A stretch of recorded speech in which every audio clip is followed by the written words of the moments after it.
Buenos días, chicos. El día de hoy vamos a trabajar con el tema la oración, sujeto y predicado, esto referente a la asignatura de español. Para ello vamos a revisar algunos conceptos, no sin antes trabajar nuestras actividades de inicio. Necesito que conjuguen el verbo escuchar en sus 5 tiempos simples: presente, pretérito, copretérito, pospretérito y futuro. Después van a trabajar la solución de las páginas del libro de acento 76 y 77. Pasando estas actividades vamos a trabajar con el tema que el día de hoy vamos a revisar, que es el tema de la oración. Es un tema muy sencillo, pero elemental. Recordar los elementos que forman parte de lo que es una oración escrita.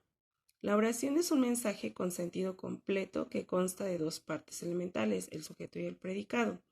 Dichas partes de la oración se encuentran ligadas por medio de la concordancia de sus elementos principales, es decir, que debe de haber una lógica entre cada una de las palabras. Si están en plural, todas las palabras deben de ir en plural o bien en singular.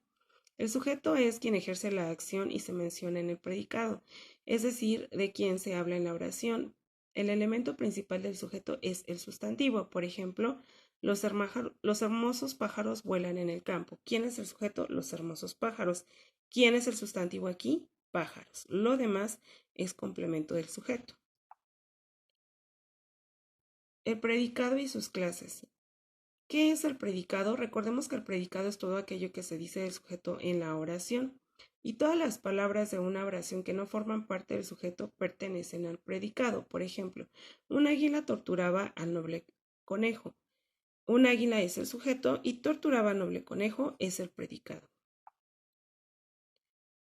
Existen dos tipos de predicados, el predicado verbal y el predicado nominal. ¿Cuál es el predicado verbal? Es aquel que está constituido fundamentalmente por un verbo en forma personal. ¿A qué se refiere con esto? Que el verbo que se encuentra escrito en este tipo de predicados va a estar conjugado ya sea en presente, pretérito, copretérito, pospretérito o futuro. Y funciona como el elemento más importante de este predicado. Ejemplo, los dioses escucharon los gritos de victoria. Escucharon es el verbo que se encuentra conjugado y, por tanto, como está conjugado, vamos a identificar que es un verbo de clase verbal. Perdón, es un predicado de clase verbal. Los predicados nominales son aquellos que tienen como elemento principal un adjetivo o una construcción nominal ligado a un sujeto mediante los verbos. Es decir, que en este caso de predicados nominales vamos a encontrar también verbos irregulares que van a enlazar a el adjetivo o bien a la construcción nominal en la oración. Por ejemplo, mi hermano estaba cansado.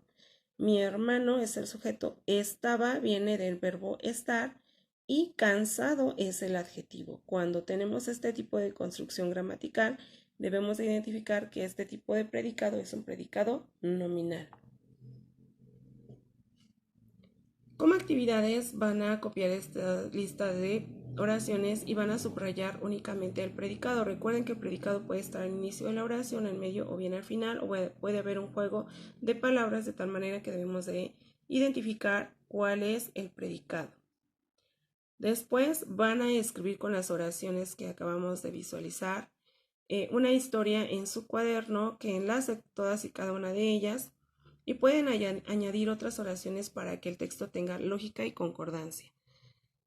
Posteriormente van a elegir frases de estos recuadros y van a construir oraciones con ellas para que en consiguiente, una vez que hayan elaborado sus oraciones, las van a clasificar en esta tabla dependiendo del tipo de predicado que tengan, si sea verbal o sea nominal.